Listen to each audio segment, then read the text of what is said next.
Este podcast llega a ustedes gracias a Domex. En Domex corremos por ti. Bienvenidos, damas y caballeros, a un nuevo episodio de Vivir con Fe. Y en el día de hoy, pues, estamos muy contentos porque hoy vamos a fundir.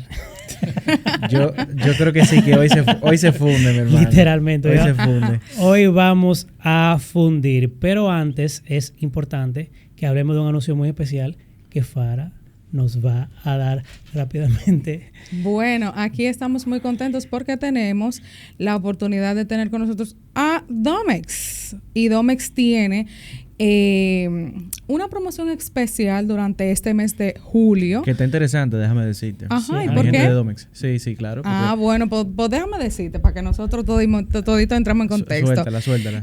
Nosotros queremos informarles que Domex envía tu paquete por 97 pesitos a todo el país, señor. Ustedes saben, de verdad que eso no lo tiene todo el mundo. Nosotros que tenemos gente en Puerto Plata. Pues nosotros tenemos un par de Biblias que mandar para Puerto Plata. La gente de Puerto Plata, mandarle Biblia para allá. Entonces, a través de Domex, nosotros tenemos la oportunidad de enviarlos por el módico precio de 97 pesos. Entonces, si usted quiere conocer más de esto, vamos a entrar a www.domex.do/enviamex. En Domex corremos por ti. Me gusta ese. Si usted se quería parar porque usted no llega a esos lugares, ya usted sabe que lo puede hacer por ahí. Claro. Nítido. Señores, vamos a entrar de lleno ya en materia porque yo estoy ansioso. Vamos a sacar el jugo. Estoy ansioso con este invitado. Oye, es tan, ¿cómo se llama? Es tan tal que a nuestro querido Rafa de Santos y Herejes me llamó. Es de Vivir con Fe también. Claro, sí, ya nosotros somos como un metaverso. Sí. Me estaba escribiendo ahorita. Yo pensaba que era para lo del picnic. Uh-huh. Y yo, para lo del picnic. ¿Qué picnic? Y yo dije, mira, hazme el favor, que tú vas, muchacho. ¿verdad? Tú vas. Okay. Tú sabes, en Belén con los Pastores. Sí. Pero para los que están en Belén con los Pastores no saben de lo que estamos hablando. Ya habrá haber pasado cuando salga esto. Sí. Es verdad. Ustedes vayan muy a Instagram. Muy chulo se vio. Vayan a Instagram, que ahí lo van a ver. Bienvenido a nuestro querido Fausto Liriano. Un aplauso a todos. Gracias. Señores, fundiendo con la Biblia en la casa. Yay. Así es. Aquí vamos a hablar de traducción. Bueno, aquí vamos a hablar... ¿De qué es el canon? De toda la pregunta que tiene la gente de Patreon también para este invitado especial. Aquí lo vamos a escuchar. Sí, mira, cuando yo estaba buscando el pedigrí yo dije, espérate, cuando yo vi filólogo, PhD en hebreo bíblico, yo dije, espérate, ¿cómo que tú tienes esquizofrénico qué? Esquizofrénico. Sí. Esquizofrénico con Dios. Eso está chido, porque por eso no se estudia. Eso tú llegas a desarrollarlo, ¿verdad? No, yo quisiera que empezáramos por ahí. Uh-huh. Sí, porque Fausto tiene que explicarme esa dinámica. ¿Cómo así? Esquizofrénico con Dios. Eso sale de uno de mis autores favoritos es Dallas Willard. Dallas Willard fue un filósofo. Sí. De hecho, cristiano, dirigió por muchos años la Escuela de Filosofía de la Universidad de California. Y en uno de sus libros, que en español se llamaría Hablando con Dios o Escuchando a Dios, él cuestionaba de por qué cuando uno realmente interactúa con Dios se le llama esquizofrenia. Y eso me gustó. Y dije, mira, yo soy un esquizofrénico por Dios. De cara a lo que la gente percibe, ¿verdad? Exactamente. Sí, él lo decía en el sentido de que nosotros tenemos una conversación continua con Dios, claro, a través de su palabra y obviamente a través de lo que nosotros decimos en oración, pero dentro de los patrones del mundo en que nosotros vivimos, eso es percibido como una locura. Por supuesto. Entonces, me gustó. Y en vez de decir loco por Dios, esquizofrénico por Dios. ¿Qué otro nivel? No te la voy a robar porque ya tú tienes un sello ahí, pero me gustó también. Qué lindo. Sí. Yo tengo varias preguntas. Bueno, aparte de esquizofrénico por Dios, entre su hoja de vida está que es filólogo. Antes de seguir con el próximo paso, ¿qué es eso? Ajá, sí. Bueno, mi esposa siempre me relaja, como, nadie sabe lo que es eso. Un filólogo es una persona que estudia la lingüística histórica.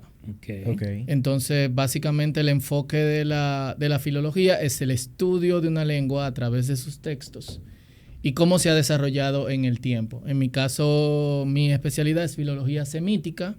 Buenísimo. Y semítica por Sem, o los hijos de Sem, y ahí se incluyen las lenguas árabes, lenguas antiguas como el ugarítico, el acadio y obviamente el hebreo, que es mi enfoque específico. Entonces, básicamente... ¿El griego entra dentro de esas lenguas? Hay filología griega.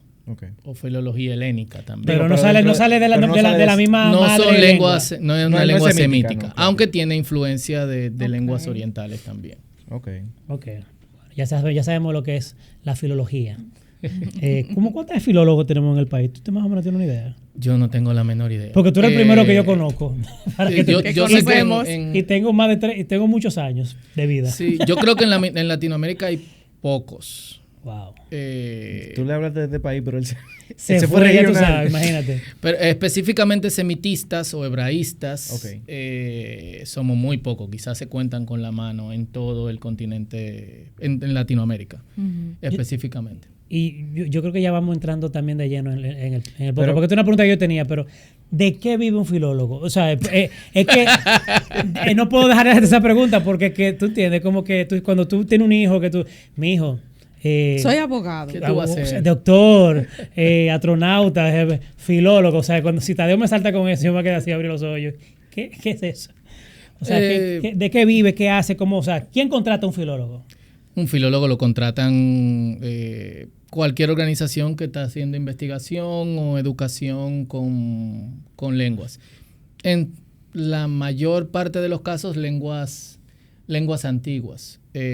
Básicamente las lenguas que se hablan, digamos lenguas modernas o postmodernas, se estudian desde el punto de vista sociolingüístico, es decir, sincrónico, dentro de un tiempo específico, cómo la gente interactúa y cómo la lengua va cambiando con el tiempo, que también se usa en traducción bíblica, que es lo que de hecho se usa para hacer revisiones de la Biblia. Se usan sociolingüistas para ver cómo el español cambia con el tiempo y qué cosas tenemos en común entre las diferentes regiones en donde se hablan los diferentes dialectos del español. O sea, sí. En el caso de la filología, básicamente se contrata a filólogos que ven la lengua a través del tiempo para ver cómo eso afecta la etimología de las palabras, cómo eso afecta cómo nosotros leemos, cómo la lengua ha crecido y obviamente ayuda también a mantener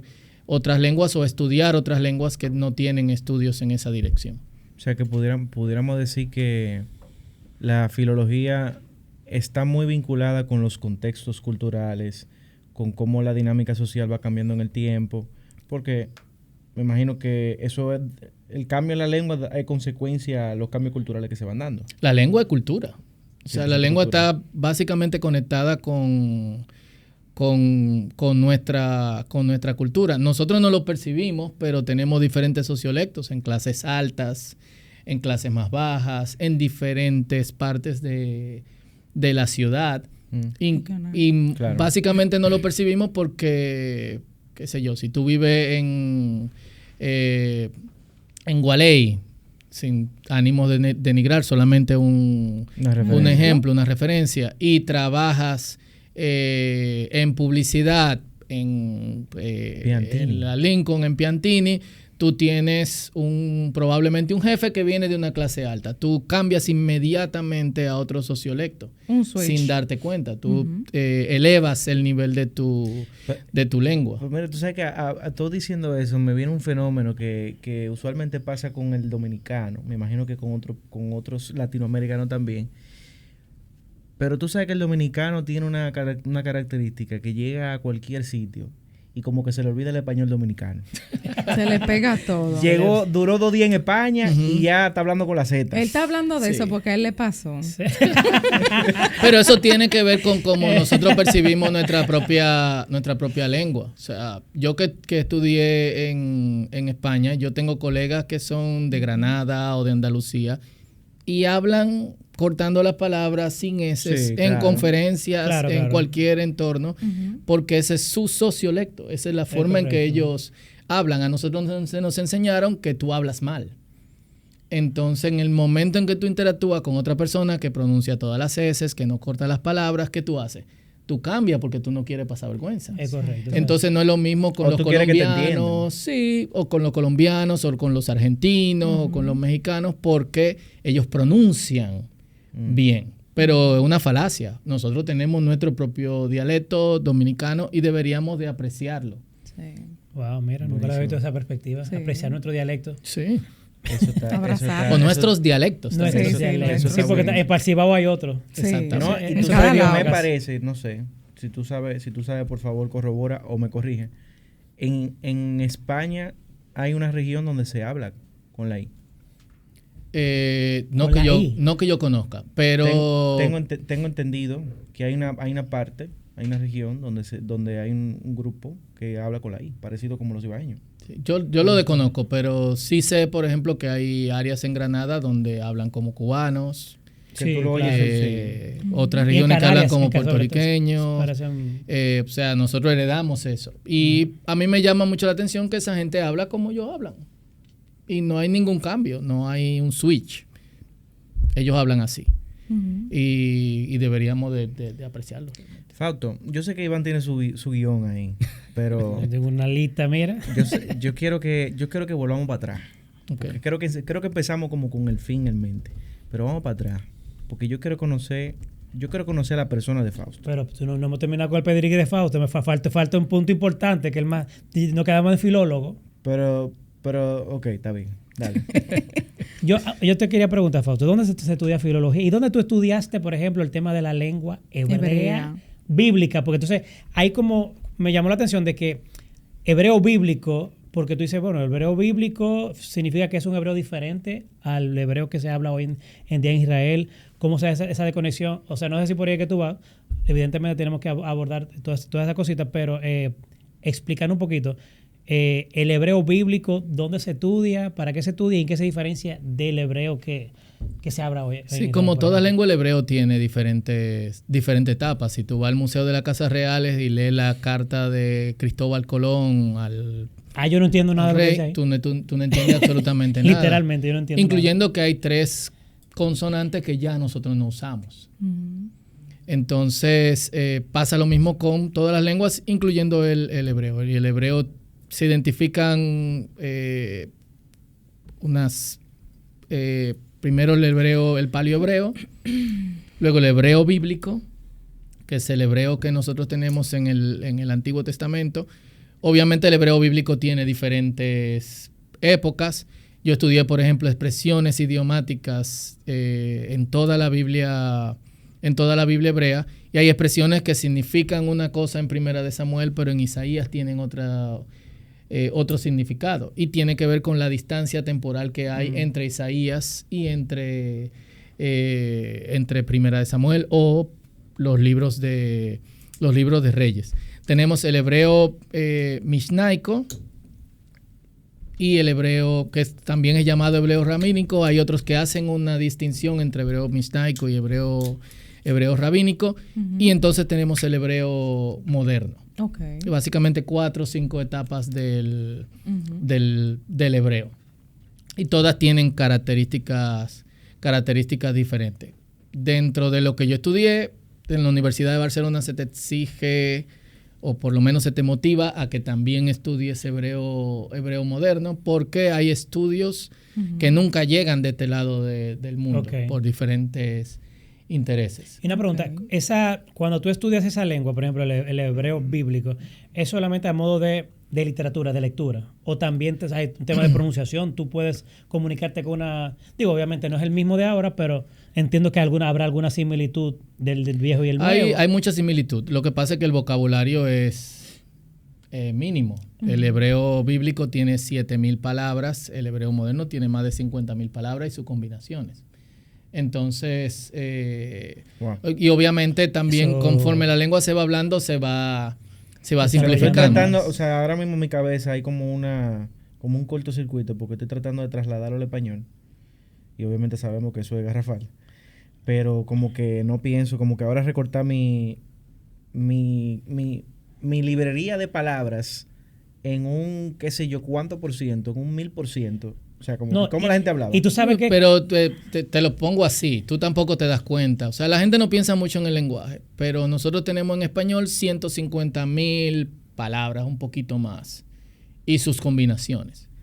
Porque cuando hablamos de un verbo, entonces tenemos que conjugarlo y eso, tenemos verbos irregulares y cambia. ¿Cuántas palabras tú crees que una persona usa en una conversación normal en su día a día? No mucho, dependiendo del nivel de lectura que tenga. Qué sé yo, no sé. 15,000 palabras. Entonces, nosotros no usamos todas las palabras que... Y obviamente si hacemos un estudio de cuántas palabras usan las personas en Israel conversando, probablemente usen 10,000. Pero lo interesante de ese caso es que si tú dices que en aquel entonces el vocabulario, el diccionario, ¿verdad?, llegaba a 7,000 palabras y ahora tiene 150,000. No, 50,000. A 50,000. Significa que las palabras tenían muchísimo más interpretaciones que ahora. No, significa que el cuerpo que tenemos solamente tiene 7,000 palabras. O sea, eso no significa que había solamente 7,000 palabras. Significa que el texto con el que nosotros nos manejamos tiene esas 7,000 palabras. Era una lengua que se hablaba, que tenía cambios dialectales. ¿Ustedes recuerdan el episodio en Jueces donde le preguntaban a una de las tribus, di Shibolet? Si decía Shibolet, entonces identificado y lo mataban. Esa es como la historia de Perejil aquí en República Dominicana. La historia de Perejil. Ahora mismo lo que se está haciendo con el hebreo bíblico y con el griego bíblico es que se estudia de manera comunicativa. Amigos como los de Biblingo, otro amigo que da clase en el Southern Baptist Theological Seminary, se llama Kaspar O'Solin, también está desarrollando un material para enseñar el hebreo comunicativamente. Es bueno, motiva, básicamente motiva a que la gente se mantenga leyendo, pero también hay aspectos gramaticales que tú tienes que aprender, que un hablante no necesariamente aprende, claro, y que son necesarios para la traducción del texto bíblico. Ok, ahora sí, Ricky, dale. Vete para atrás como tú querías ir. Un paréntesis, un comercial. Guarda tu pregunta para el final, que te vamos a dejar una pregunta al señor Rafa, que anda por aquí. Fausto, queremos conocer tu persona, porque tú sabes que uno ve muchas cosas, las interacciones en redes sociales, las referencias personales, los testimonios que ya tenemos también de las cosas que bueno que el Señor ha hecho contigo, quizá con tu vida, a través de tu llamado. Y definitivamente para nosotros, o sea, yo digo tu caso porque me parece que tú eres una persona que está salida del montón por las cosas a las que tú te dedicas y sobre todo tu trayectoria, que me parece que es una historia un poco disruptiva. Y quisiera como entender un poquito de, no sé, viejo, ¿cómo tú llegas al evangelio? Pues vamos a empezar por ahí. O sea, sí. ¿Tú naciste o tú llegaste después? O sea, ¿cómo se dio esa dinámica?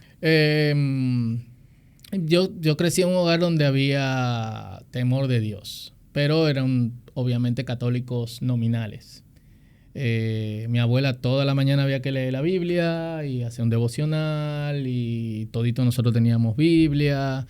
Pero eso está buenísimo. Y a los 14 años, cuando tenía 14 años, mi hermano acepta al Señor en una congregación en la calle donde vivíamos. Y había un estudio de Apocalipsis en mi casa. Entonces ellos muchachitos al fin, estaban diciendo el sello de la bestia. El 666. ¿Y cómo va a ser? ¿Te ponen el sello y ya?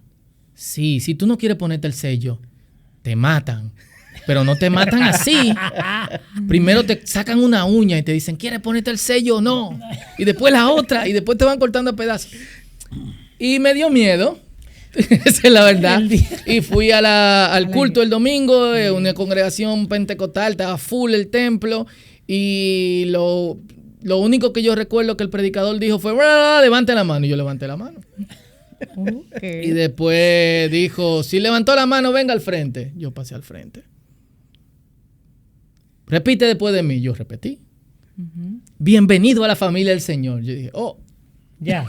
Entonces, imagínate, era una época también donde las comunidades eran en su mayor porcentaje del mismo sector.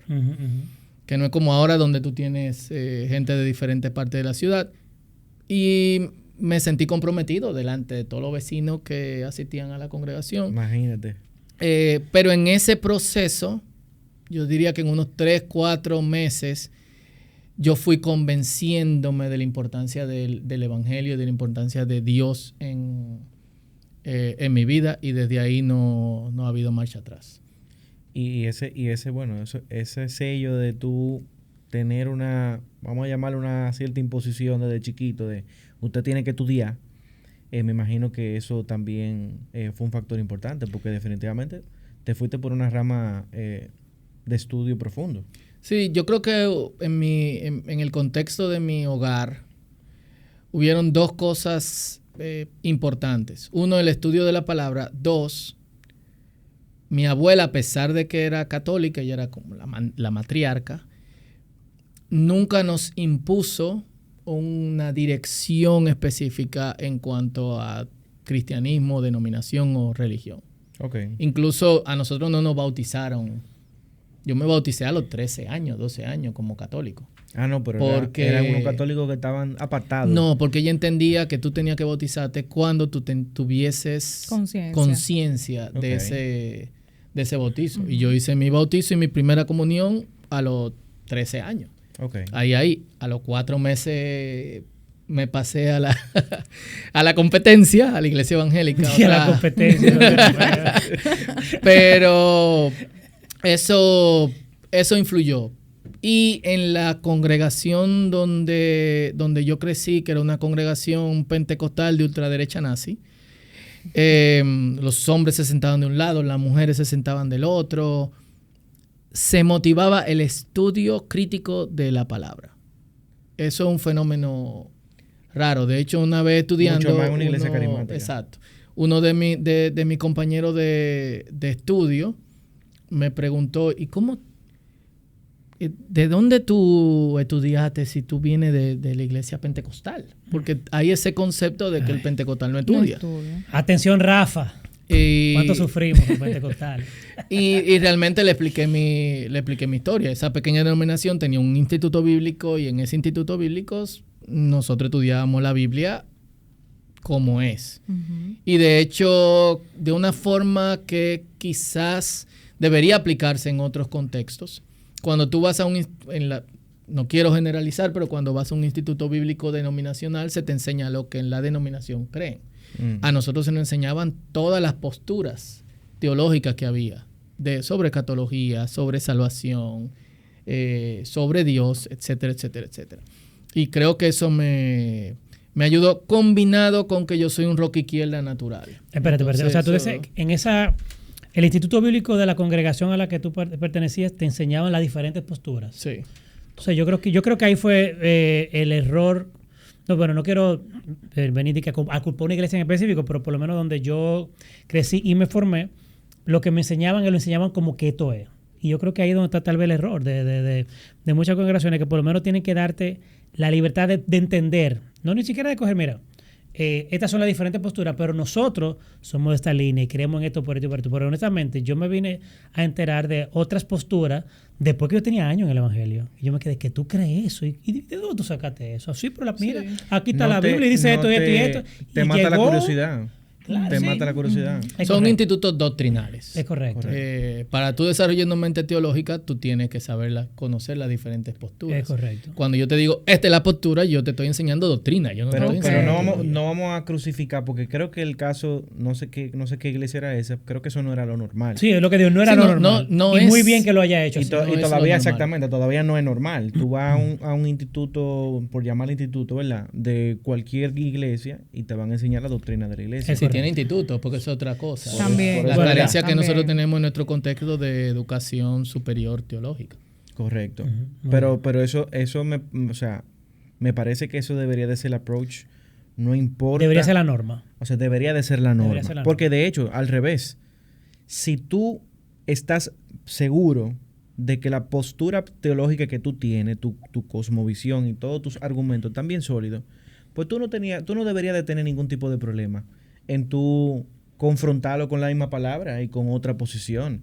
Y por ejemplo, nosotros que tenemos grupos donde nos la pasamos ahí, ya tú sabes, mira, y esto, ¿y qué tú opinas de esto? Y siempre tenemos un debate ahí, a veces algunos se van de la mano, pero eso te enriquece claro. en tu curiosidad en el Señor, en la búsqueda que uno tiene en la palabra, en esa hambre y sed, y es como que siempre se renueva, sí. siempre salta uno, Señor, ¿y qué ustedes creen de esto?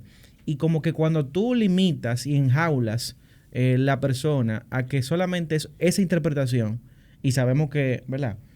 Pudiéramos entrar de repente en ese tema de la interpretación, o sea, qué tanta brecha deberíamos darle a eso, pero se limita demasiado a la persona y yo creo que eso termina ahogando el deseo y la búsqueda de una persona en seguir buscando al Señor. Sí, y nosotros tenemos de hecho ese... lo podría llamar espíritu de persecución, o llamémosle miedo a que la gente pierda, hay un temor a que la gente pierda la fe, que para mí tiene una raíz en una carencia de... Yo creo que el discipulado en nuestro contexto es flojo. Y por eso yo conozco pastores que desaniman a las personas a estudiar lo que yo estudio en el presente, o lo que yo estudié. ¿Por qué? Porque tú a mi contexto, yo nunca estudié con profesores cristianos. Y de hecho, la única persona cristiana en todo el proceso, maestría y doctorado, fue uno de los jurados en mi examen de disertación doctoral, que se identifica a sí mismo como fiel seguidor de Jesucristo. Esa era su biografía. That's it. Punto. Pero yo me moví por 6, 7 años entre personas que trabajan Biblia en alto nivel, investigan sobre Biblia, investigan sobre el texto, pero no creen en Dios. Y muchos tienen miedo de que sus feligreses vayan a ese contexto. La pregunta es: ¿por qué tú tienes miedo? O sea, ¿por qué tú tienes miedo? Y ese temor es lo que ha hecho que específicamente en estudios bíblicos, y aquí quiero hacer una diferencia, hay diferencia entre, en inglés se le llama estudios bíblicos, en español le llamamos ciencia bíblica para diferenciar, que no se entienda como los estudios bíblicos hogareños, y teología. En teología tú estudias la interpretación del texto, básicamente. Tú tienes un acercamiento hermenéutico. Ya sea a partir de una postura histórica o posturas nuevas dentro de ciertos contextos. En ciencias bíblicas nosotros estudiamos el texto objetivamente. Eso no quiere decir que la teología no lo hace objetivamente, pero nosotros no estamos autorizados a interpretar. Es el texto, con sus variantes, con su historia, con cómo ha cambiado la lengua, cómo el contexto sociocultural, geográfico, político, lingüístico afecta el texto, porque la Biblia no surgió en una burbuja. Claro. Y obviamente hay un contexto en donde surge. En este espacio de las ciencias bíblicas, en los últimos 60, 70 años, los cristianos han dado un paso atrás. Y han dado un paso atrás pensando que pueden perder la fe. Y lo secular ha arropado los estudios bíblicos. Con mucho respeto a los colegas con que, si alguno alguna vez ve el podcast, interactúo constantemente. Pero hay muy pocos creyentes. Y yo quisiera que la gente entre en contexto para que entienda la importancia de lo que tú estás diciendo. ¿En qué afecta tu trabajo con lo que nosotros hoy conocemos y entendemos como Biblia? Bueno, si tú vas a interpretar el texto bíblico, digamos, para que llegue al teólogo, tiene que haber un trabajo de ciencias bíblicas. Y mucho del trabajo que se hace de ciencias bíblicas viene de personas que no tienen temor de Dios. Yeah. Lo digo sin ningún tipo de miedo.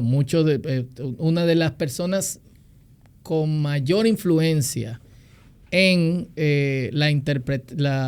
digamos, el estudio bíblico del libro de Marcos hasta el día de hoy, es una señora, somos amigos de hecho, que vive con su pareja, otra señora. Por años. A ver.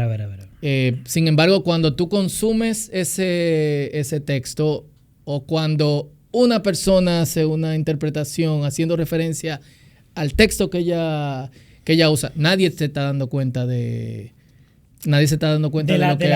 lo que hay atrás. Wow. Obviamente esto no dice nada de quién ella es profesionalmente. Por supuesto. Lo quiero manejar muy, muy respetuosamente. Yo quiero que tú hagas una pausa ahí porque me gustaría entender. Te asustaste. No.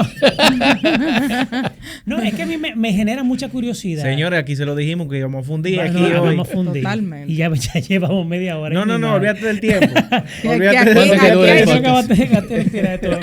Hay que completar esta obra. Yo tengo una inquietud. O sea, ¿cuál sería la motivación de una persona no creyente de dedicar su vida al estudio de la Biblia? O sea, un libro en el que ni siquiera cree. O sea, ¿cuál tú... Lo confundiste con esa pregunta.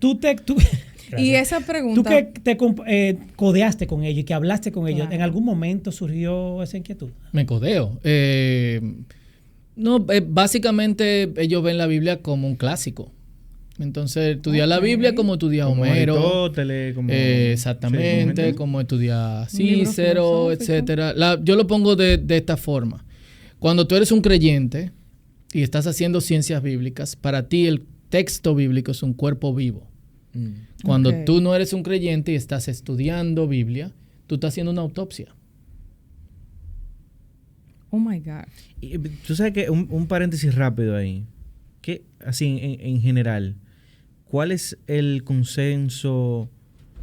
O sea, la Biblia es considerada como un texto histórico dentro de ese conglomerado. O sea, ¿qué tanta veracidad tiene?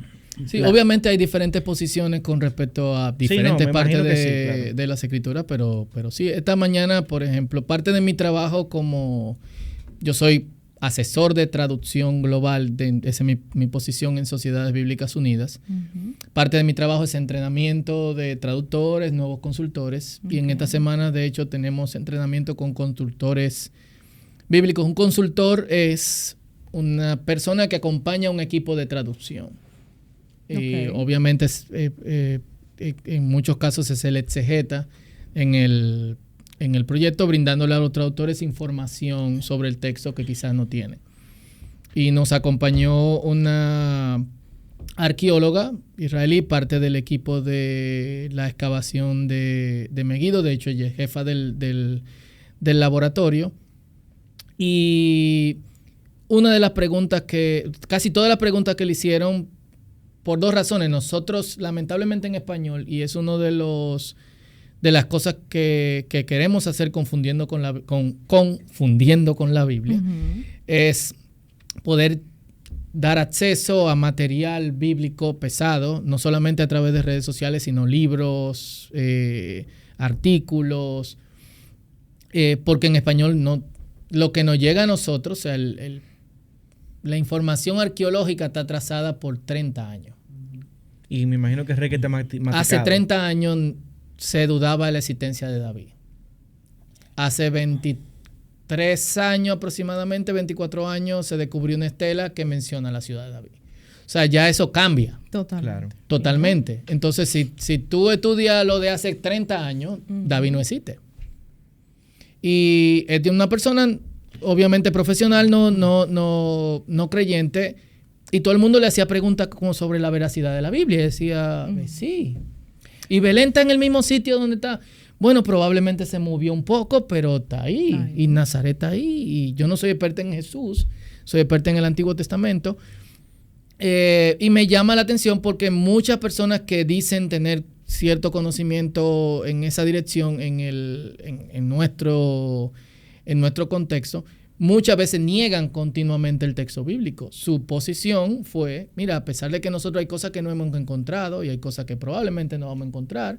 Por ejemplo, en el caso de Jerusalén está sobre un peñón gigante. Entonces, la forma en que se estudia arqueología es que se estudia cómo las ciudades se fueron construyendo una encima de otra. Pero como Jerusalén es un peñón, para tú construir tienes que destruir. Y es muy difícil saber qué pasó ahí. No hay debajo. Lo que hay es piedra. Lo que hay piedra es sólida. No hay sedimento. O sea, que no es como, por ejemplo, en Egipto, que tú vas excavando y tú vas encontrando ciudades debajo. Sí, en Egipto, en el mismo Israel, Megiddo tiene estratas que van desde el 1400, 1350 a.C. al 750 a.C. Tú estás arriba, estás en el 650, 700 a.C., tú bajas, estás en el 1200, en el 1250. Pero traje la experiencia de ella porque trabaja con un equipo de gente de la que trabaja con el doctor Israel Finkelstein, un buen amigo, y que se le atribuye decir que el éxodo no existió. Pero si tú hablas con Finkelstein, él te va a decir, sí, probablemente sí existió, pero yo no lo veo. Entonces es muy diferente lo que tú lees en los tratados sensacionalistas que nos llegan a nosotros y cuando tú hablas con un profesional. Lo que se piensa en la generalidad es que la gente no cree en la historicidad de la Biblia. Sí, hay, pero esa no es la generalidad. Ok, yo quiero que ahora sí vayamos... No sé si respondí tu pregunta.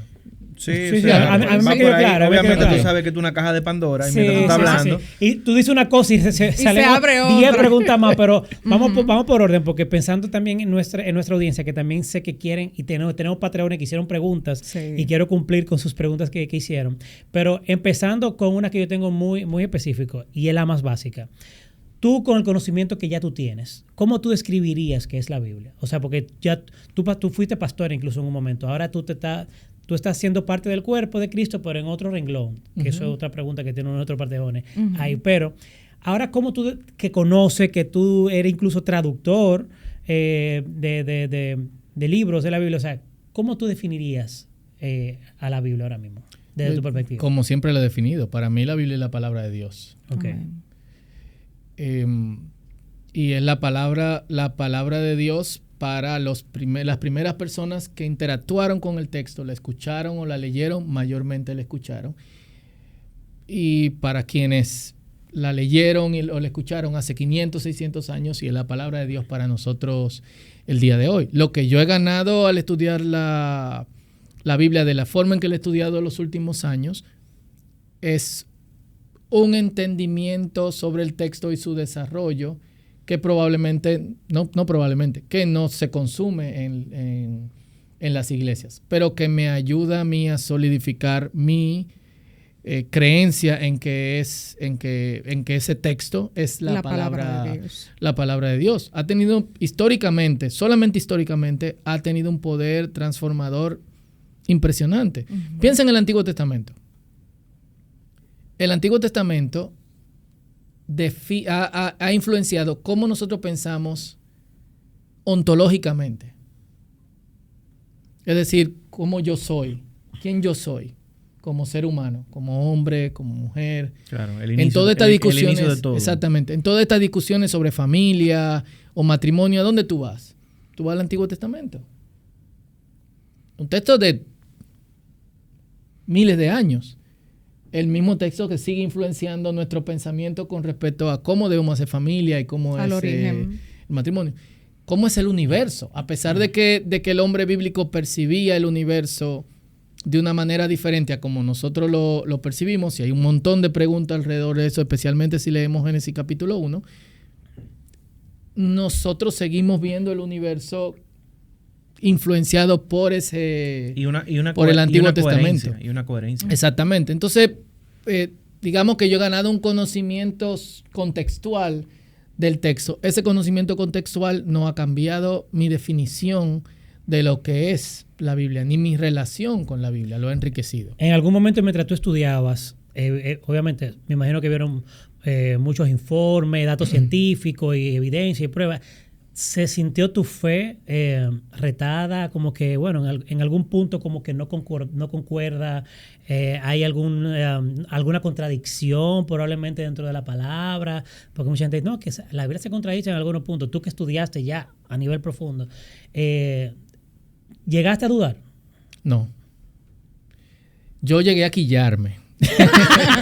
Que es muy importante. Pero Okay, vamos a ver. Pero quillate con quién. Desarrolla, por favor. yo entiendo que especialmente cuando tú estás haciendo estudios a nivel superior, el punto es que tú desarrolles una idea novel, algo nuevo, algo que rompa con todo lo que hay.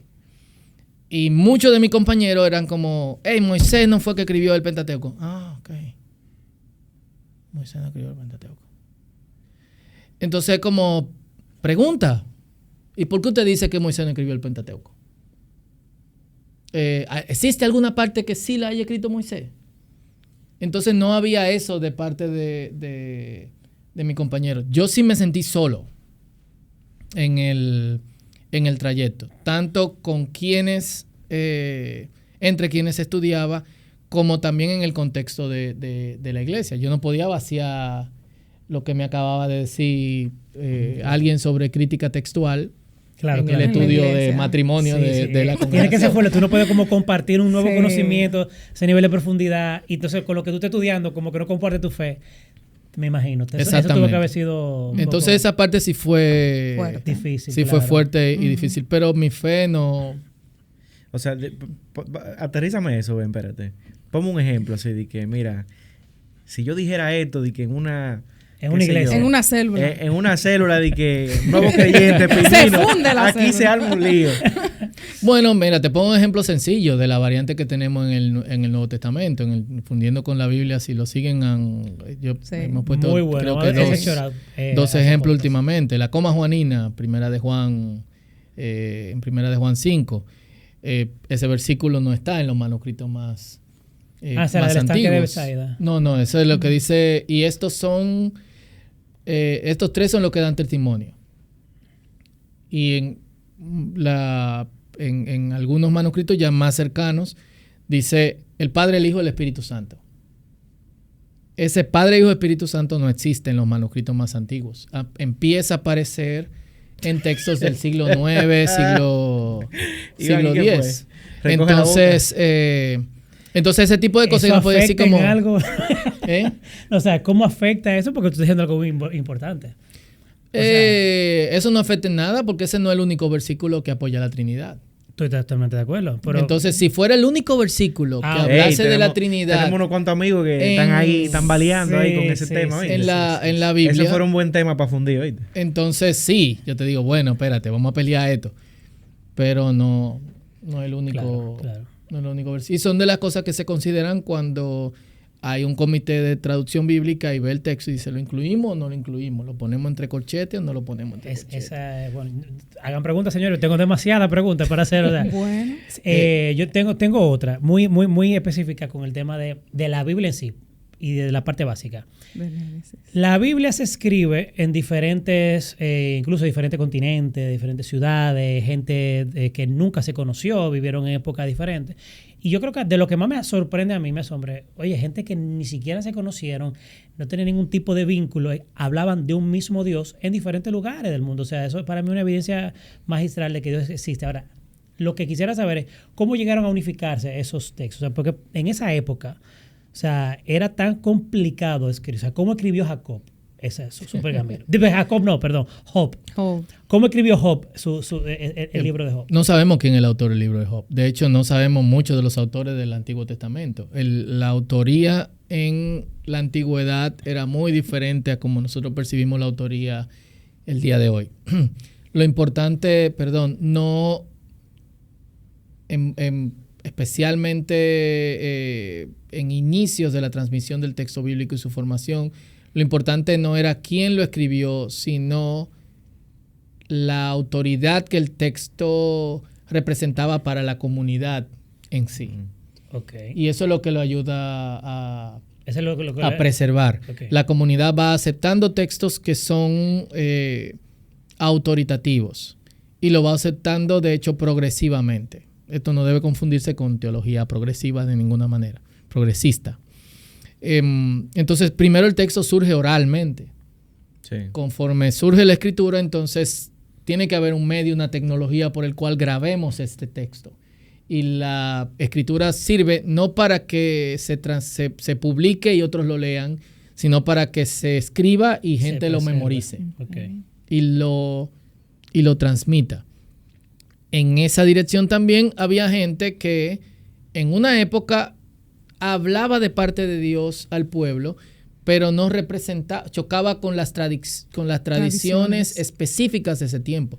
Los profetas, Isaías, Jeremías, Ezequiel, ninguno de ellos fueron aceptados por la comunidad. Isaías fue aceptado, digamos que intermitentemente. Jeremías prácticamente nunca. Ezequiel intermitentemente también. ¿Cuándo son aceptados por la comunidad? Cuando la comunidad ve y dice, lo que esto se cumplió. Claro. Entonces, esto es palabra de Dios. Entonces, no, el texto bíblico no cayó como, ¡brum! Tomen. Sino hay un proceso que incluye oralidad, que incluye el surgimiento de la innovación de la literatura, que incluye también el comparar lo que este tipo dijo se cumplió. Sí. Entonces, esto es palabra de Dios para nosotros. No ha cambiado el método que debería utilizarse hoy en día para las profecías. Eso te iba a decir que está muy... se me parece mucho a la dinámica que nosotros hoy tenemos con el Señor en muchas cosas, incluyendo el tema de profecías. Para mis amigos, los que somos carismáticos, me incluyo, lo que creemos en la continuidad. No excusan ahí los reformadores, dan un chancecito. No dan un chance y excusen. Yo sé que ustedes vinieron a escuchar. Esto es transdenominacional. Sí. Mira, vamos para allá ahora, porque esa gente quiere cambiar el lenguaje. Yo tengo una pregunta ahí. Mira una cosa, se me parece muchísimo a la dinámica que nosotros tenemos con el Señor, porque de hecho hay un texto que nosotros lo usamos como insignia, que no podemos callar lo que hemos vivido y experimentado con Dios, algo parafraseando. O sea, la experiencia me dicta muchas veces una coherencia con lo que dice el texto, y eso se convierte en un testimonio, y ese testimonio, bueno, pues entonces es lo que como que, vamos a decir, que plancha de que, bueno, esto es de verdad. Sí. Es como más o menos como muchas veces la dinámica que uno tiene y que el creyente experimenta a lo largo de su... O sea, veo que la dinámica con los textos es como similar. Es similar. Y en algún punto en el año, en el siglo 3, 4 antes de Cristo, entonces se agrupan todos esos textos y tenemos el Antiguo Testamento, lo que los judíos llaman Tanaj, o se conoce también como Biblia hebrea. Con el cristianismo pasa algo similar, y es que empieza oralmente. De hecho, Marcos está probado de que empezó contándose y luego se escribió. Otras personas amplían lo que otros dicen. Juan decide decirlo de otra manera. Los textos que se escribieron para congregaciones en específico son útiles también para nosotros. Se empiezan a agregar dentro de ese canon. Es un proceso bien orgánico, y quizás nosotros no lo percibimos así. Percibimos como Dios lo inspiró y mandó que se leyera eso. Fue algo más. O por el contrario, los conspiranoicos dicen, no, esa gente se juntaron ahí y esto es palabra de Dios y se quedó así. Eso está muy lejos de la verdad. Pero realmente hay mucha gente que yo he escuchado que se expresan de esa forma y realmente lo creen que fue así. Sí, específicamente porque obviamente cuando la religión cristiana pasa a ser la religión del imperio, el emperador necesita regular. Claro. Y la gente entiende que esa regulación también afectó el canon, pero para mitad del siglo II, y muy temprano de hecho en el siglo II, ya tenemos un canon. No un solo canon, pero sí diferentes cánones en donde quizá faltaba un libro. Que ya teníamos un primer filtro y todavía no estaba instituida. Exactamente. Entonces yo creo que ya para final del siglo II se tenía de manera muy tácita, estos son los textos que la iglesia considera como Nuevo Testamento. O sea que si pudiéramos resumir, perdóname Sara, si pudiéramos resumir esa compilación de textos, es como decir, mira, esto es lo que culturalmente e históricamente la sociedad ha aceptado como hechos que sucedieron y quedaron como testimonio. Si pudiéramos decir... no la sociedad, sino la iglesia. La iglesia, los creyentes y obviamente los apóstoles, claro. Y obviamente los apóstoles y quienes caminaron con Jesús, en el caso del Nuevo Testamento, sirvieron como filtro, porque aparecieron un montón de escrituras apócrifas, claro, que tienen fechas posteriores a la muerte de muchos de los que dicen son autores de estos libros, y la iglesia necesitaba filtrar, como, espérense, solamente van a entrar los que escribieron, que caminaron con Jesús, estuvieron muy cerca de gente que caminaron con Jesús. Importante ese filtro. Yo creo que mucha de la discusión incluso que se está dando hoy en torno a la autoridad que en su momento ejerció la Iglesia Católica, que obviamente la Iglesia original, en un principio, ¿no? Aquí está nuestro querido Rafa, que es defensor de muchas de las posturas de ese momento, de que realmente en un principio existía como esa autoridad y muchos católicos hoy defienden, bueno, la Biblia que hoy tenemos es gracias a que hubo una iglesia católica que filtró y depuró, y yo creo que ahí hay que dársela en ese aspecto. Ahora, la pregunta iría, y es una pregunta que nos hace uno de nuestros patreones, Pepo Pagán, dice, ¿cómo se da, o sea, esa diferencia de Biblias? Porque la Iglesia Católica tiene una Biblia, los ortodoxos también tienen su Biblia, nosotros tenemos la nuestra, y puso un nombre que ni siquiera, parece que hay otra Biblia también y cristiana, pero ¿cómo se da esa diferencia? Esa segregación o segmentación de los libros, ¿cómo se da esa diferencia? Sí. Primero, pensar que la Iglesia Católica, como nosotros la conocemos ahora, es la Iglesia Católica de los primeros 1000 años de la Iglesia o primeros 1200 años, es un error garrafal. Entonces, son dos cosas totalmente diferentes. Segundo, los textos que se encuentran dentro de... donde hay la mayor diferencia es en los libros del Antiguo Testamento. Si tomamos una Biblia llamada católica, tenemos los libros deuterocanónicos, una Biblia ortodoxa conserva algunos de estos libros también, y los cópticos e iglesias orientales también tienen quizá un libro más, 5 capítulos más en Salmos. Tienen también pequeñas diferencias con el Nuevo Testamento. Históricamente, toda la iglesia tuvo todos esos libros, considerándolo desde la época que muchos llaman Iglesia Católica, considerándolos como útiles pero no inspirados. Entonces, si revisamos los escritos de Agustín de Hipona, Jerónimo, Ambrosio, nos vamos a dar cuenta, o Tomás de Aquino, conocido como Santo Tomás de Aquino, nos vamos a dar cuenta que dicen, estos textos son útiles pero no son inspirados. Es lo que la iglesia ha hecho todo el tiempo. Cuando llega la Reforma, entonces se abre el debate nuevamente. ¿Qué hacemos con estos libros? Porque si casi no se usan, tenemos que tomar una decisión, porque es un ejemplo que imperfecto, pero digamos la Biblia del ministro, que en el medio tiene cómo hacer los matrimonios, cómo se hace un bautizo, Entonces, eso está dentro de esa Biblia. Sin embargo, eso no es inspirado, es una ayuda para el ministro. Y en la Reforma se abre el debate, y se abre el debate de manera muy candente. Lutero decide incluirlo, los reformadores bajo Calvino también deciden mantenerlo, aunque pasan a diferentes partes de la Biblia. Y la Iglesia Católica, como una forma de hacerle frente a la discusión entre los reformadores, decide canonizarlos. O sea, hasta el 1500, hasta el siglo XVI, en el Concilio de Trento, estos libros no estaban canonizados. Es decir, para los que nos escuchan por primera vez o no tienen ese conocimiento, así, ¿qué es el canon o la canonización? Canonización es que esos libros son sagrados. Los sagrados, sí. Entonces, hasta ese instante, los libros son útiles, muy buenos para los creyentes, y de hecho lo son, pero no son inspirados por Dios. O sea que eso es interesante. En la práctica y la utilidad.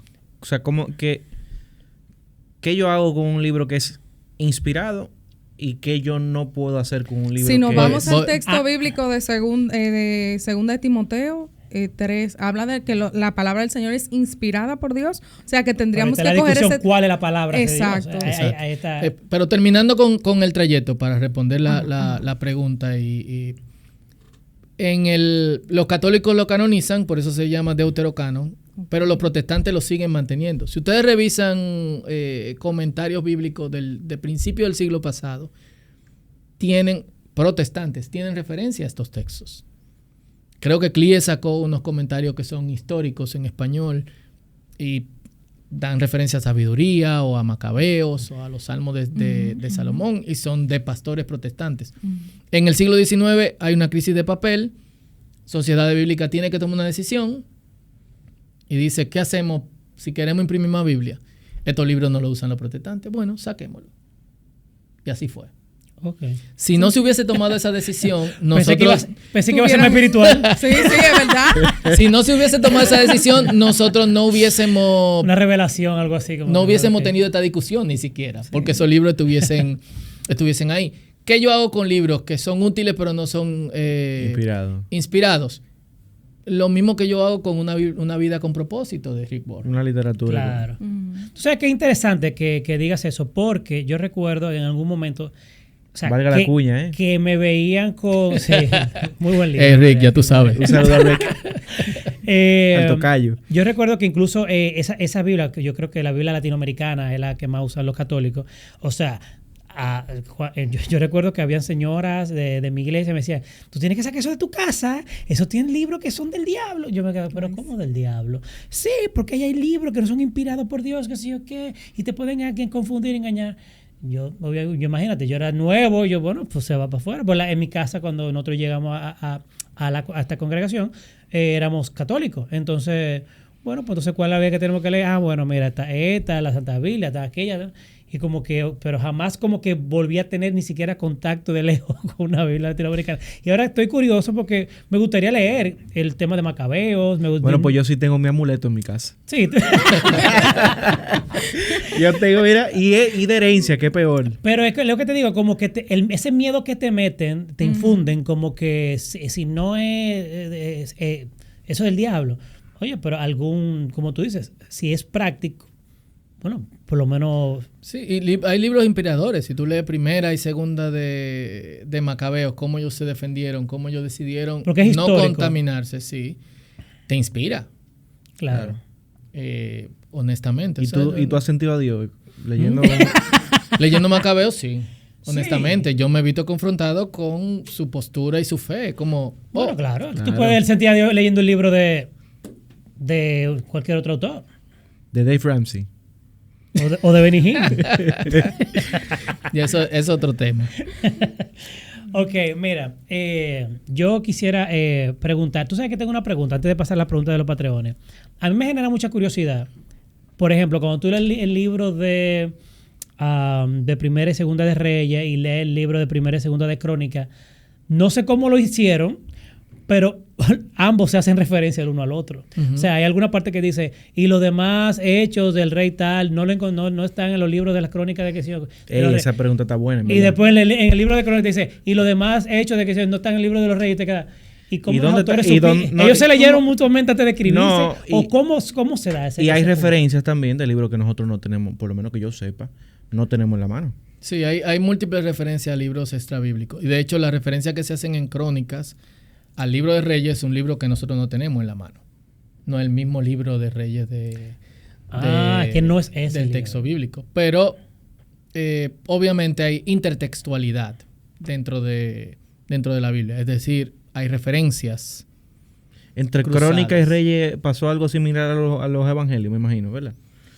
Sí, Crónicas se escribe posterior al exilio.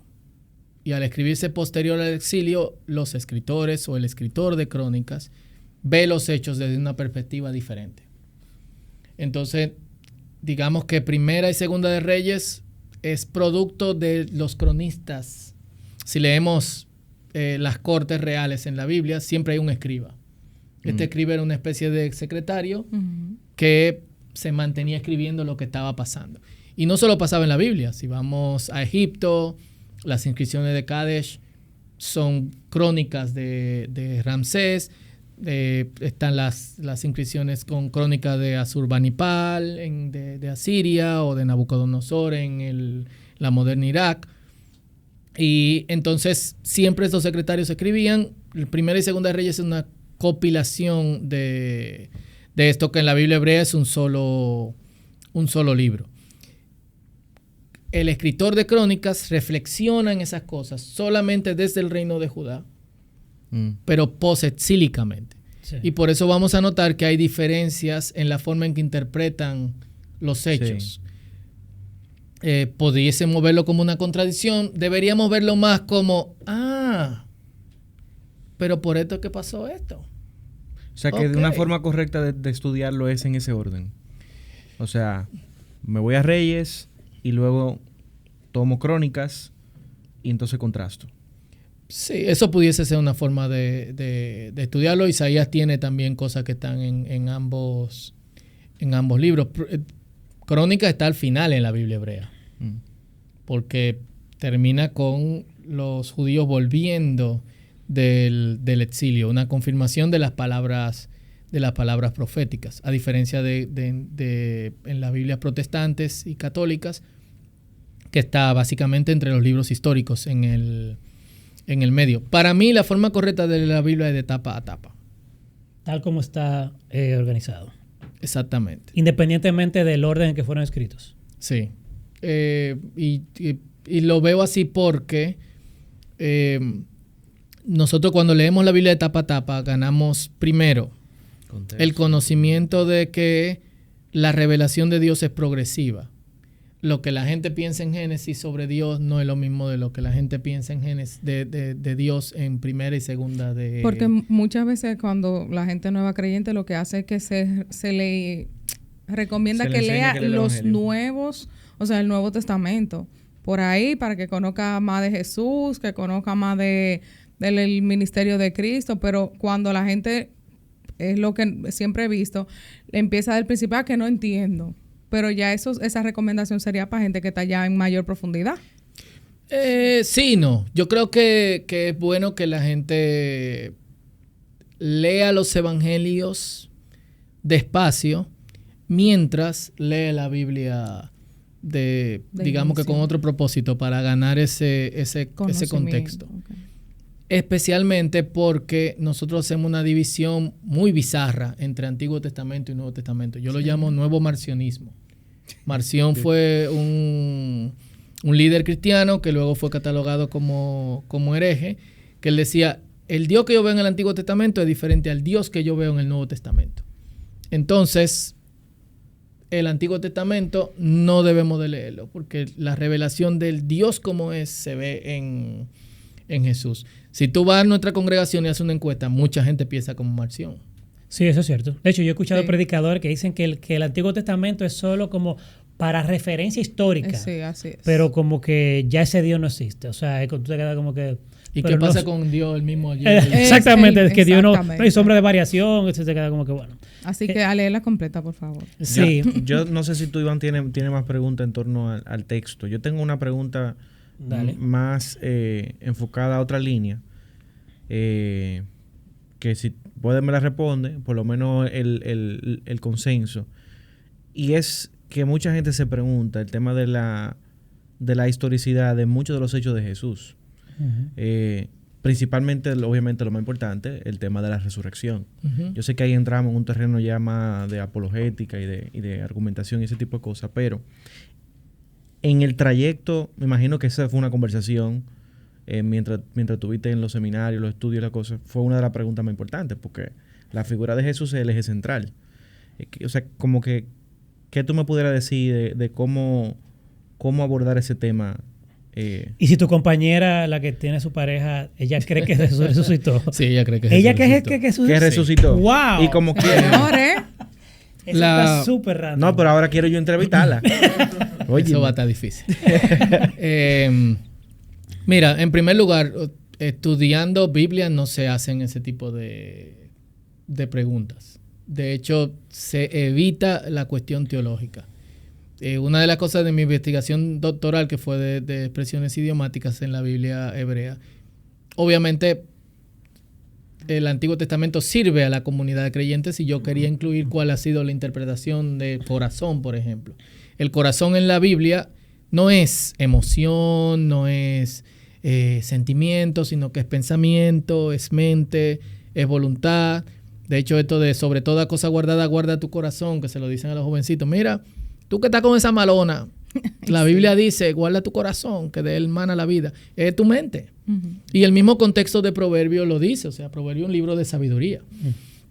Y obviamente yo quería incluir cómo piensa la comunidad cristiana sobre el corazón. Porque yo quería hablar sobre eso. Y fue una lucha. ¿Por qué? Porque ya yo estaba entrando en interpretación. Entonces, pregunta de si pasó o no pasó, si cómo yo veo esto, lo veo. Ellos no ven eso como chisme de patio, así como. No se hace ese tipo de podemos tener esa conversación fuera de, pero no en en ese espacio. Pero como creyente te puedo responder, las pruebas están ahí, no hay cuerpo. Y a través de los años, una de las cosas que aprendemos como creyentes, que se ve dentro de la misma Biblia, y de hecho Pablo lo dice en 1 Corintios, señores, lo vieron los apóstoles, después lo vieron fulanito y fulanita, y después lo vimos hasta como 500, y por último lo vi yo. O sea, para Pablo él no vio una visión de Jesús, él vio a Jesús. Y el hecho de que fueran mujeres también las primeras testigos, sí, claro, de la resurrección, es una cuestión importante porque las mujeres no se consideraban en algunos contextos. Pues pensamos la antigüedad como teniendo un pensamiento monolítico. Como las mujeres eran oprimidas. Eso no siempre fue así. Pues es una cuestión que variaba con el tiempo. Por ejemplo, cuando todos los hombres iban a la guerra, ¿quién se quedaba? A gobernar, a legislar, a fajarse también con la agricultura, a construir, eran las mujeres. Entonces, cada vez que habían cambios importantes en cuestiones bélicas en el mundo antiguo, también habían cambios importantes sociales en la estructura del hogar. ¿Por qué? Porque todos los hombres se iban por años. Pero para la época de Jesús, donde la mujer representaba no un muy buen testigo, el hecho de que se pongan mujeres como testigos es un asunto también importante. Sí. Ese es uno de los argumentos que creo que sí que tiene mucha importancia. Porque precisamente si el que está buscando cuidar su imagen no va a proponer un testimonio vergonzoso para la época. Exacto. Como lo era la mujer. Y bueno, muchas de las cosas que vivió Jesús sucedieron. Claro. No nos vayamos solamente al asunto de la resurrección, sino... No, porque yo creo, por lo menos entiendo yo, creo que la historicidad de Jesús no es un tema ni siquiera en cuestión, porque ya eso fuera como... Hay gente que lo cuestiona. Claro. No, pero salió en estos días en una cuenta secular que apareció como un pergamino, que dice que el pergamino más antiguo, como que no sé ni siquiera dónde fue, pero cerca como de casi de 2000 años, que hablan de Jesús, aunque como que es un fragmento tan pequeño y como roto, que no se entiende obviamente las ideas de lo que quiere decir, pero sí habla de que evidencia de que Jesús existió. Y eso me llamó muchísimo la atención, y que fue en una cuenta secular que la vi. ¿No? Pensé que le había tirado un screenshot, pero bueno, eso es uno de los temas de las evidencias. Una de las preguntas que tienen nuestros patreones, y aquí ya abro el micrófono también para Rafa. Me quedo con mis preguntas sobre traducción para la segunda venida de nuestro querido Fausto. No, pero tírala aquí, No. Tírala aquí. Y aquí no se ha hablado, espérate, aquí no se ha hablado del círculo, aquí no se ha hablado de los líos que se armaron en la época. Mira, yo tengo unas preguntas aquí que yo estoy aprendiendo. Aquí estoy siendo enriquecida. Dale esa, antes de yo pasar a patrones. Sí, dale ahí. Dale. Un saludo a mi amiga Mariel, que me gustaría escuchar su versión también. Dale, Iván. Pero dale, Fara.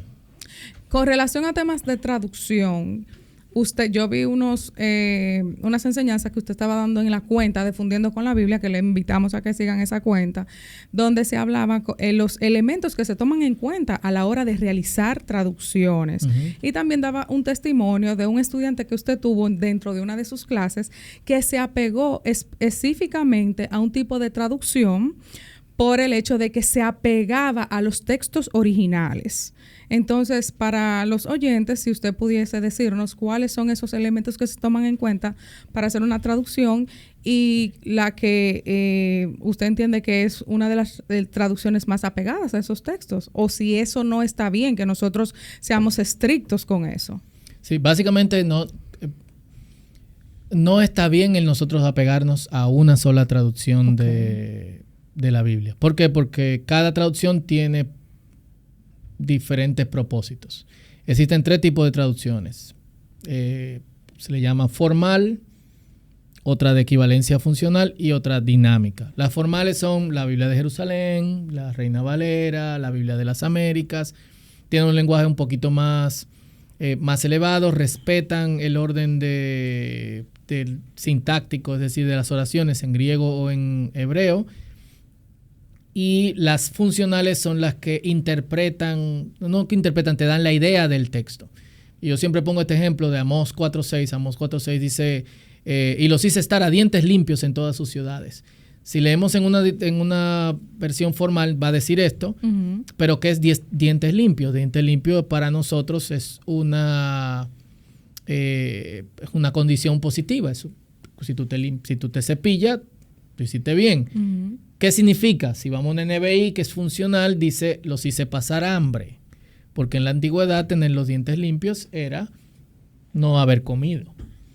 Si vamos a una traducción dinámica donde sí explica el texto, entonces te va a decir, los hice pasar hambre en todas las ciudades. No tenían nada que comer. Cada una de esas traducciones tiene un propósito. Las formales son más para el uso litúrgico en una comunidad de fe. Las funcionales también pueden usarse en esa dirección, pero son más para estudio bíblico, y las dinámicas son más evangelísticas o devocionales. Aunque pueden usarse también para estudio bíblico personal o pueden usarse también para el contexto litúrgico. Okay. Entonces, antes de hacer una traducción bíblica, se piensa, ¿para quiénes nosotros queremos que sea esta traducción bíblica? ¿Quiénes van a ser los principales lectores? Jóvenes, niños, personas que no conocen el lenguaje cristiano. Bueno, vamos a hacer una traducción dinámica. Y se sienta la base en algo que se llama el brief de traducción o el acuerdo de traducción de en qué dirección se va a ir y cuáles son las decisiones que se van a tomar con conceptos teológicos importantes, justificación, regeneración, santificación, etcétera. Esto va a ser usada por esta comunidad de creyentes. No aprecian necesariamente el lenguaje muy informal o dinámico. Vámonos a lo formal. Entonces esas cosas se toman en cuenta. Al tomar una decisión en cualquiera de esas direcciones, tú pierdes algo. Como quiera que sea, hay pérdida porque ya hay una traducción. Exactamente. Como se dice comúnmente, ya esto digamos que ya una frase bastante conocida, por lo menos por la mayoría. Leer la Biblia de una traducción es como besar a la novia a través de un velo. Ahora, lo que la mayoría de la gente tiene para acercarse a la novia es el velo. No podemos desecharlo. Entonces ese velo tiene que ser lo suficientemente suave como para yo sentir la boca de la novia. Perdón que continúe con ese lenguaje. Entonces, si me voy por lo formal, pierdo el significado de las expresiones idiomáticas. Si me voy por lo funcional, pierdo, en cierto modo, la brevedad del texto. Si me voy por lo dinámico, entonces, cuando un traductor en un libro te explica todo, tú no dejas al lector ese espacio para que el lector se conecte con el texto, de modo que él mismo tome decisiones también con respecto a la interpretación del texto. Ya tú se lo estás interpretando. Y es por eso que lo mejor es tener varias traducciones bíblicas mientras nosotros hacemos nuestro estudio bíblico. Genial. No solo personal, sino también en grupo. Es bueno leerlo con diferentes versiones. Te arroja luz. En tu caso particular, por ejemplo, una comunidad de personas que están iniciando, de gente que quizá no tiene tanta experiencia, ¿cuál es tu recomendación? Recomendación sobre traducción bíblica. Sí, sobre cuál sería quizá una elección de Biblia que tú recomendarías. Por ejemplo, cuando te llega una gente a la iglesia o tiene quizá un año y está buscando, tú ves que tiene hambre por la palabra, ¿cuál es tu recomendación de cómo iniciarse? Nueva traducción viviente o traducción en lenguaje actual. Genial. Es lo mejor para personas que están arrancando. Inclusive para personas que ya tienen un tiempo y no entienden bien el texto. Son buenas traducciones en esa dirección. Sí, ok. Bueno, aquí vamos a, en un momentito, tener a Rafa, que va a hacer su intervención, su pregunta. El día de hoy. Bueno, dale Rafa primero. Esta pregunta es la apertura para un episodio próximo en... Yo creo que como quiera va a tener que ya pasar por ahí. Ven, porque que estoy en confianza. Ven aquí, ven. Un hombre que hizo como MacGyver.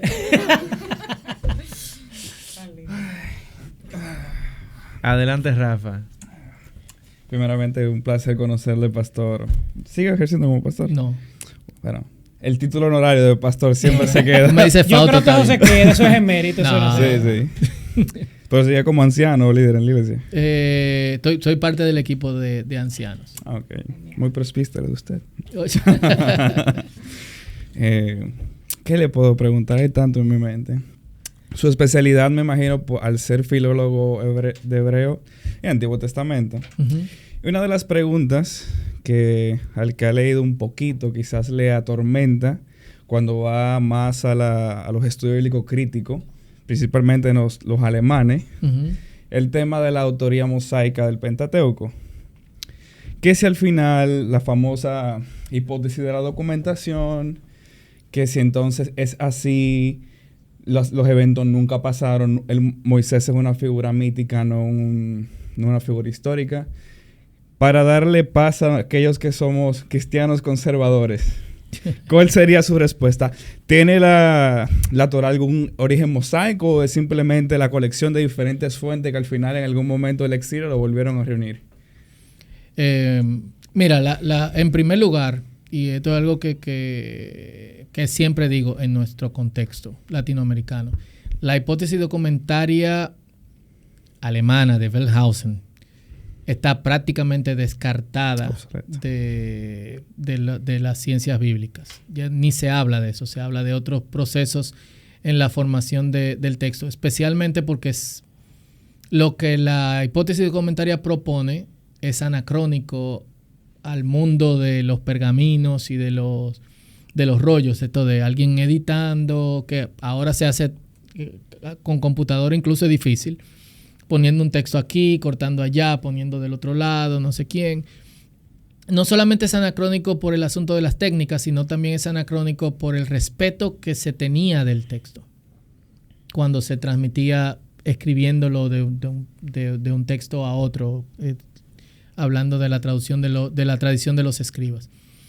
Y sería bueno que fueran surgiendo textos en español que nos digan en qué dirección está yendo ya la ciencia bíblica en este momento. Y básicamente tú tienes diferentes posiciones dentro de lo que es el mundo bíblico.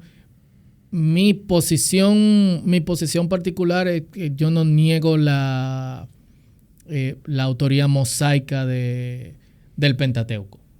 Ahora, con lo que yo veo en mi interacción con el texto y leyendo incluso de manuscritos constantemente, obviamente, ahí con el tiempo, posteriores. No ediciones posteriores, sino hay cosas que no pudo haberle escrito Moisés. O que en algún punto de la transmisión se actualizaron. El nombre de lugares, cuestiones que son factuales como de una por época ejemplo, en específico. Él no pudo haber escrito que él mismo se murió. No, se asume que fue Josué que lo concluyó, el Deuteronomio. Sí, Josué, algunos dicen que fue Esdras, otro que fue Jeremías. Hay diferentes posiciones. El Pentateuco. Sí, esa parte final de la muerte de Moisés. Yo de ninguna forma niego la autoría mosaica. Quizá algunos de mis colegas me van a asesinar, pero yo no tengo razón para negarlo. No le añade ni le quita a la autoridad del texto de ninguna forma. Uh-huh. Y por la distancia que tenemos y los materiales que se usaron para estos textos primarios, es muy difícil que se hayan conservado. Y eso es evidente arqueológicamente en todo el territorio de Israel. Entonces hay evidencia de que en el siglo VIII, siglo IX ya el alfabetismo en la zona era sumamente alto. Y eso es, qué sé yo, 250, 100 años después de Moisés, 150, 200 años después de Moisés. Pero la evidencia es muy poca por el material que se usaba. Solamente sobrevivió lo que se escribió en arcilla o en vasijas. Al usarse pergaminos o papiros, son materiales que se deterioran con el tiempo. Así que va a estar difícil comparar con textos como los escritos en acadio o en sumerio, que se escribían en tablilla de piedra. Cuneiformes, y que cuando hay un incendio se fortalecen, no desaparecen.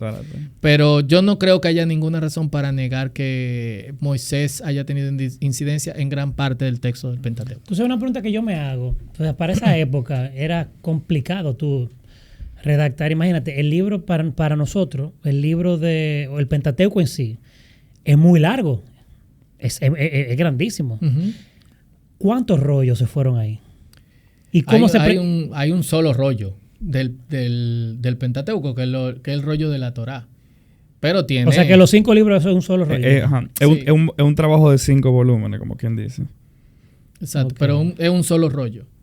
Ya tú tienes entonces otro rollo que serían los profetas, otro rollo que sería... Pero ¿cómo otro rollo? Porque no hay un rollo por profeta. Lo que pasa es que en la tradición escritural judía se mantienen los rollos, especialmente para la Torá, no estrictamente para el resto del resto de la Biblia. Y lo que se hace en la mayoría de los casos es que se agrupan por secciones. Es como temático. Con excepción de los Megilot, que son libros como Esther, que tienen un significado especial para ciertas fiestas, que sí se mantienen como rollos. Okay. Como rollos aparte. O sea que los rollos están divididos tal cual como los tenemos en la Biblia. La división de los judíos es diferente a como nosotros lo tenemos. Entonces los judíos tienen el Pentateuco y entonces después tienen los profetas. Y en los profetas tienen a Josué, Jueces, Samuel, Reyes. Tienen entonces Isaías, Jeremías, Ezequiel, y luego tienen los profetas menores, que son los 12, en un solo libro. ¿Hay algún libro de nuestro Antiguo Testamento que los judíos no tengan? No, tienen todo lo del Antiguo Los protestantes compartimos el mismo canon con los judíos.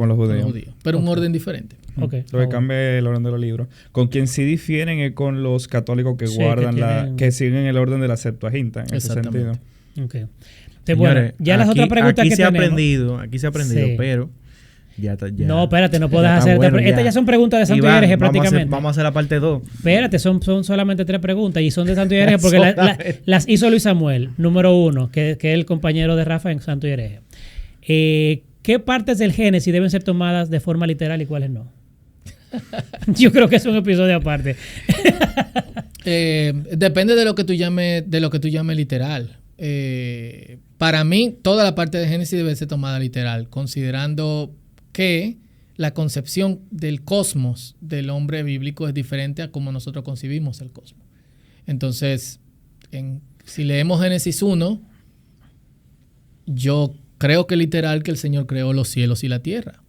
Okay. Y yo creo que literal que Dios creó la tierra en procesos.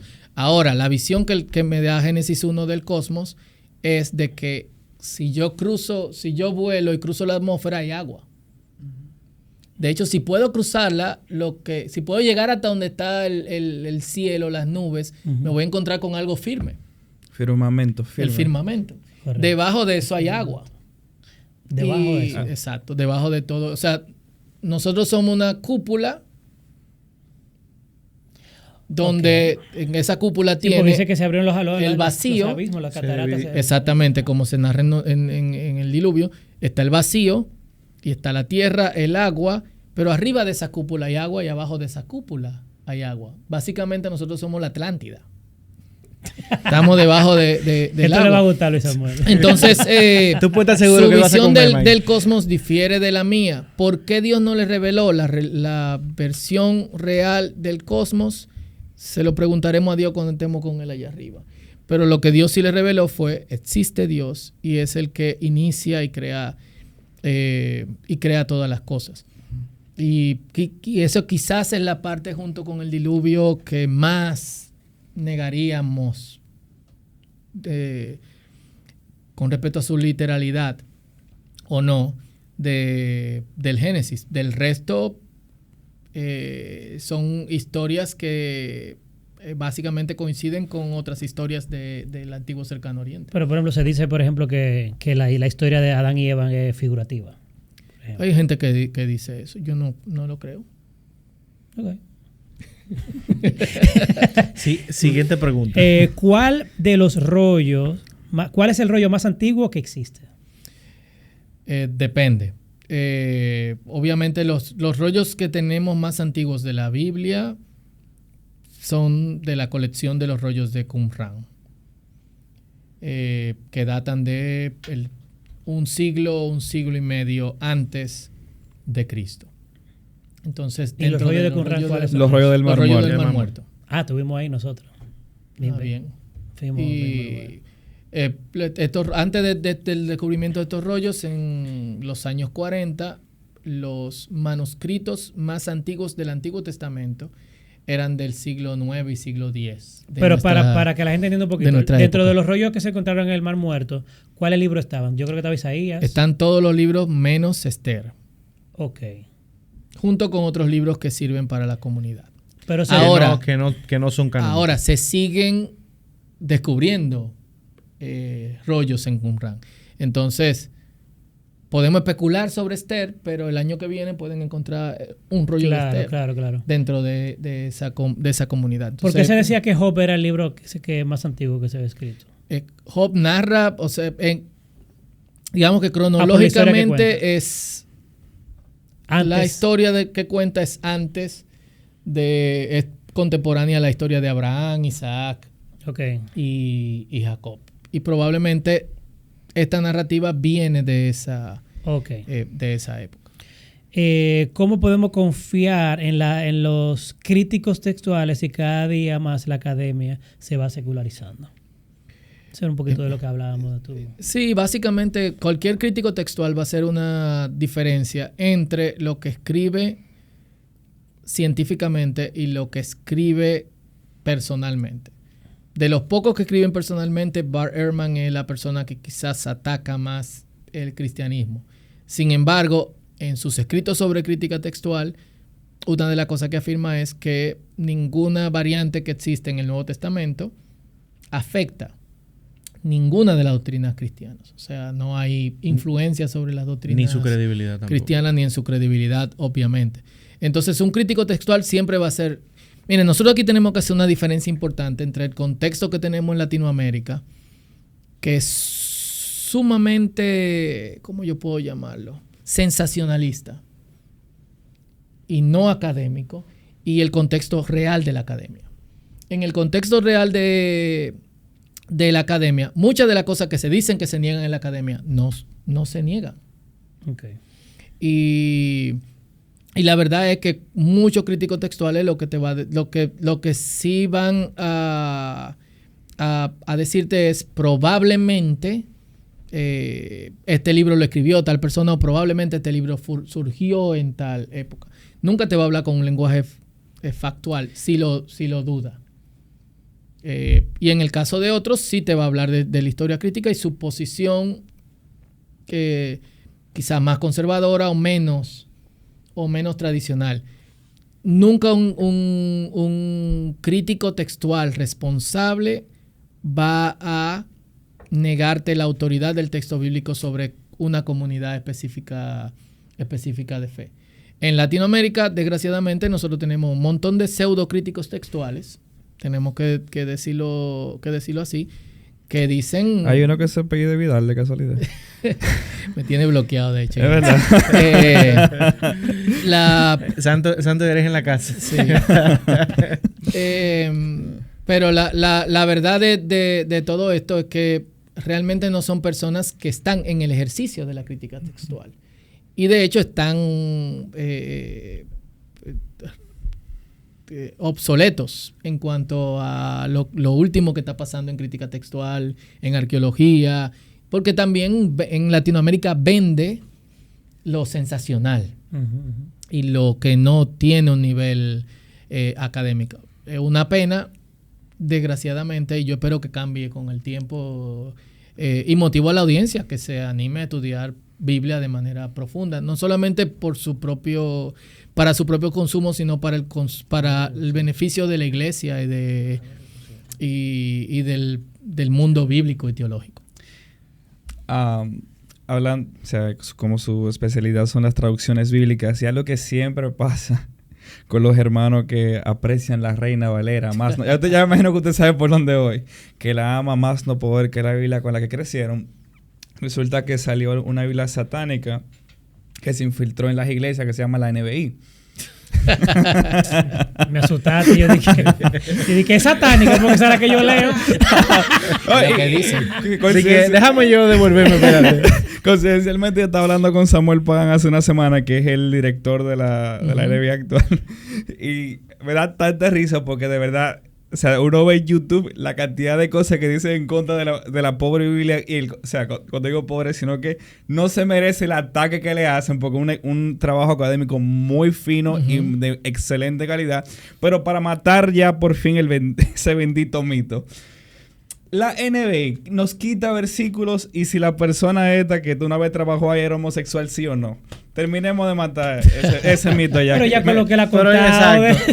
No, mira. Con su mejor amiga de la universidad. En traducciones bíblicas, especialmente de versiones que van a ser consumidas por la iglesia, no se involucran personas que tienen posturas que obviamente van a perjudicar esa publicación. ¿Por qué? Porque aunque nosotros no conozcamos los traductores, el trabajo de traducción es anónimo. Se sabe, y de hecho es responsable poner quiénes son las personas detrás del equipo de traducción. Y el texto que la comunidad va a consumir tiene que estar representado por gente que la comunidad también apruebe. Eso así ha sido históricamente. No así con ediciones académicas de la Biblia, que las hay, traducciones o revisiones, donde el equipo son profesionales de Biblia que no tienen ninguna conexión con la comunidad, pero esas no son consumidas por la generalidad de que tampoco podemos satanizarla. De creyentes. Exactamente. No podemos satanizarla, y hay muy buenas traducciones en esa dirección con buenos recursos académicos al mismo tiempo. Y lo que la NBI hace es lo que prácticamente todas las versiones y traducciones de nuestro tiempo están haciendo, es respetando la evidencia textual. La evidencia textual me dice que hay versículos que no aparecieron durante la Reforma, se insertaron en el Textus Receptus o aparecieron en manuscritos posteriores por diferentes razones. O sea, que Lutero metió su mano ahí. No Lutero, sino las personas que transmitían el texto que luego pasó a usar Lutero y que usó Reina y que usaron otros. Okay. Entonces, ¿qué es lo responsable hacer? En el caso de versículos que sabemos que no están en la Biblia, como el caso de la coma juanina o este versículo en Mateo que dice, este género no sale, o la frase solamente, este género no sale sino con ayuno y oración. Eso, ayuno y oración, no está en los manuscritos más antiguos. Lo responsable es sacarlo. O el famoso... Wow. Usted le acaba de montar un santo a par de gente. En Juan, la parte de la mujer que van a apedrear. Exacto. Pero, por ejemplo, la parte de la mujer de la mujer adúltera no si se fijan, está entre corchetes. ¿Por qué está entre corchetes? Porque no estamos seguros si realmente no estaba en Pero espérate, ¿cuál parte? De ese, de La ese- de la mujer adúltera. Le tiré la primera piedra. Pero es el evangelio. Yeah, che, pero hasta el más impío usa ese texto. No, pero está en la NBI, no te preocupes. Ah, ok. Está bien. Ahora, ya para cerrar y irnos, ¿cuál es la versión que tú utilizas? La traducción que tú me utilizas. Yo uso la Reina Valera contemporánea y la Nueva Traducción Viviente. Ok. Son las dos traducciones que uso. Reina Valera contemporánea porque tiene un sabor formal, pero es también funcional. Eso me gusta, el sabor formal. A veces siento cuando lo allanan tanto, siento que pierde un poco. No sé si... Se siente como irreverente, como... Al final, las decisiones con respecto a la traducción son más decisiones de preferencia personal. Uh-huh. ¿Por qué? Porque si ustedes me preguntan, la mayoría de traducciones que usamos dentro de las diferentes comunidades de fe, la Biblia de las Américas, Nueva Traducción Viviente, Reina Valera 60, 95, 2000, 2020, Alfa Centauro 55, la Biblia del Oso. La Biblia de... Bueno, la Biblia del Oso y la Biblia de Reina. La Valera de aquellos años. De aquellos años. Todas son buenas Biblias y han sido usadas por la comunidad de creyentes a través de los años. Ahora, si tú me preguntas Reina Valera 60 u otras versiones que están entre los 60 y los 90, necesitan una revisión porque ya no hablamos igual. Y porque desde el año 80 hasta ahora, los avances que se han hecho en crítica textual van a la velocidad de la luz. ¿Cuál es la versión que está más actualizada ahora? El iOS más actualizado. No, la mayoría de versiones que nosotros tenemos ahora han sido actualizadas. A diferencia de algunas que deciden apegarse a ciertas tradiciones. Por ejemplo, la Biblia de las Américas ha decidido apegarse en parte, en ciertas secciones, al Textus Receptus. ¿Por qué? No lo sé. Reina Valera contemporánea Pero hará espérate, lo porque mismo. tú no dejaste igual. ¿Al qué? O sea, todo el mundo se queda igualito, como que sabe lo que es eso. Pero texto recibido. Pero no me estás medio Texto así. recibido. Yo estaba disimulando aquí. Tiene que poner una explicación aquí. El texto recibido. No sé Ok, qué. ok. El Textus Receptus es un texto, podemos llamarlo crítico, que Erasmo de Rotterdam preparó en el contexto en los años, digamos, que preceden a la Reforma.